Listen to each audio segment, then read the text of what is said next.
Cricket से जुड़ी तमाम खबरें, वर्ल्ड रिकॉर्ड, आईसीसी रैंकिंग और आने वाली सीरीज के शेड्यूल से बाखबर रहने के लिए सब्सक्राइब करें बी ऑफिशियल चैनल को और दबाएं बेल के बटन को ताकि आप हमारी लेटेस्ट वीडियो सबसे पहले देख सकें।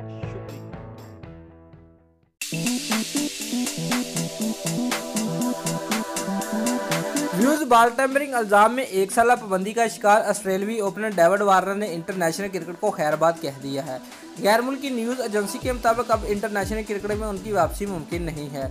व्यूज श्रमबंग से वतन वापसी पर डेविड वार्नर ने कहा था कि जो कुछ हुआ उस पर वो नहाई शर्मिंदा हैं, शायद वो अब मुल्क के लिए मजीद ना खेल सके।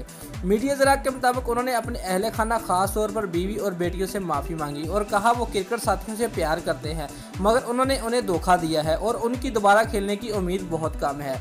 व्यूज डेविड वार्नर ने कहा कि वो अपने अमल के ज़िम्मेदार हैं और ये उनके लिए बड़े करब के लम्हात हैं। सिडनी में जो वाक़या हुआ वो इसकी जिम्मेदारी कबूल करते हैं। रवा माह केप टाउन में जनूबी अफ्रीका और ऑस्ट्रेलिया के दरमियान तीसरे टेस्ट के दौरान ऑस्ट्रेलियाई खिलाड़ी कैमरॉन बेनक्राफ्ट बॉल टेम्परिंग करते हुए पकड़े गए थे। मैच के बाद मीडिया से गुफ्तगू करते हुए टीम के कप्तान स्टीवन स्मिथ ने उन संगीन जुर्म का इतराफ़ करते हुए बताया था कि इस हरकत में टीम की पूरी क़यादत मुलव्वस है। इस मामले पर स्टीवन स्मिथ और नायब कप्तान डेविड वार्नर को ओहदों से हटा दिया गया। फिर ऑस्ट्रेलियाई क्रिकेट बोर्ड ने स्टीवन स्मिथ और डेविड वार्नर दोनों पर एक साल की पाबंदी आयद कर दी। इंटरनेशनल और डोमेस्टिक क्रिकेट के बाद दोनों खिलाड़ियों को आईपीएल से भी निकाल दिया गया।